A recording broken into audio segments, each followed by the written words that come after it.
The smallest house in Otter Lake. Where was the smallest house in Otter Lake situated? How small was it? Who built it? Who lived there? What is its history? Where is it today? These are all good questions, and all will be revealed below. The year was 1982, and it was the beginning of the summer. I left school that year with two goals in mind. First, I wanted to investigate my loves of architecture and model building. And second, I wanted to use my creativity exploring these two venues to craft a special gift for my parents. As they would be celebrating their 29th wedding anniversary at the end of summer and early September, I knew I had plenty of time to make them something memorable for their special day. Mom and Dad were married over the September Labor Day weekend in 1953. As such, my mother would quip that since getting married on Labor Day, they had labored every day since. They were both indeed hard workers and did labor most days, but not every single day, especially Sundays, despite Mother's ongoing joke. Dad worked tirelessly in his small engine shop with Mom by his side as his trusted bookkeeper. When not tending to the books, Mother also worked to keep house and in her vegetable gardens. Dad, in addition to working in his shop to provide for the family, worked to maintain the house to keep it in good repair. Anniversaries and birthdays for our family were important to each of us, and we always took the time to acknowledge and celebrate such milestones. This particular year, as mentioned above, my dream was to build for my parents a scale model of their home, a place they loved and worked hard to make safe and comfortable for each of us, for themselves, their 5 children, and our grandmother. My first important task was to measure and understand the true scale of our house. As such, out came our 24-foot ladder, the longest measuring tape I could find, and my trusty notebook. Everything, absolutely everything got measured and noted. Whether it was walls, roofs, gables, floors, windows, doors, steps, veranda, woodshed, etc. Everything was measured precisely in feet to the nearest inch. Everything inside as well needed to be sized up, and this included the interior walls, staircase, rooms, floors, ceilings, doorways, cupboards, furnishings, and appliances. Each item or location in and out of the house was measured and noted in my faithful notebook. Next, after studying my notes, came the time to draw sketches and to lay out the steps I would take to start construction. In my view, the next logical step was to make a decision on what building materials to use. Both stiff and light cardboard, tissue paper, and clear cellophane plastic were chosen to be the primary materials to assemble the model house. Additionally, wallpaper scraps, leftover flooring tiles, and a brown wood stain were chosen to add to the supplies I would need to make this little house eventually look as realistic and lifelike as possible. So how does one start to build a scale model of one's parents' home? It starts with converting all previous measurements to a smaller scale. I chose that for each foot measured, a 1 centimeter equivalent would be used. With this in mind, I started drawing out the exterior house walls and roof pieces on light cardboard. After having sketched the 4 primary walls, I carefully measured and sketched the window and door placements.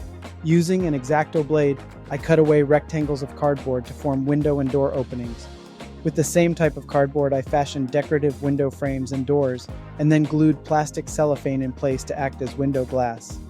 The 4 walls were glued to a base of stiff cardboard and assembled vertically to become the model's east, west, north, and south sides of the house. Other decorative elements were drawn, cut out, decorated, and fashioned to the exterior walls of the house. These included the front porch, including grandmother's flower trellises, the back doorstep, the back woodshed, electrical meter box, mother's clothes stand, a garbage can, and even a shovel, a rake, a garden hoe, and a pitchfork to hang from the side wall of the woodshed.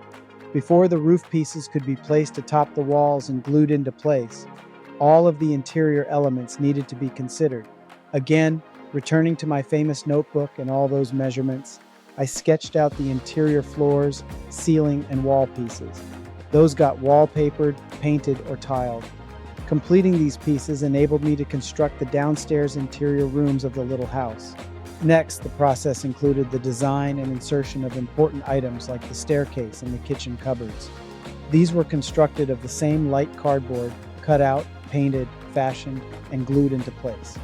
The first floor furnishing, appliances, and adornments were to be tackled next. Carefully using cardboard, cotton batting, and tissue paper, everything from our real home was crafted in miniature. These items included chairs and tables, fridge and stove, washing machine, couches and easy chairs, cabinets and draperies, to name just a few of the things made in miniature. Each miniature was glued into place to match the look and style of the real kitchen, back kitchen or den, and front room or parlor. The final touch for the downstairs was the gluing into place of the cardboard ceiling, in which I had embedded tiny wires and battery light bulbs that would be connected to a battery pack at a later time. Much of the same processes described above were used to create the rooms, walls, furnishing, and adornments for the upstairs floor. Pieces of cardboard were used to form the 3 upstairs bedrooms, a space for the hall closet at the top of the stairs, and a space for the bathroom. These pieces were designed and glued into place. The primary second-floor furniture was crafted to include a few double beds, a twin bed, and a set of bunk beds. Accompanying these were dressers and clothing cupboards.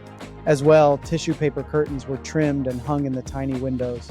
As it was with the first floor, the second floor now also received its ceiling and tiny ceiling light fixtures, featuring the same hidden wires. The battery wiring for both floors could now be finely connected together and affixed to the battery pack. All mini lights in the house would work with a simple slide switch to turn on or off lighting in each room. Once the roof pieces were glued into place, the tiny rooms would become dark. The ability to light the rooms would enable the viewer to peer into the little rooms with ease so that she or he could appreciate the miniature fixtures inside. To complete the house, all that remained was the gluing of the roof.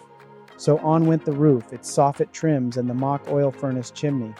By the end of August, after the addition of its roof, my project, more importantly, my gift for my parents, had been fully completed.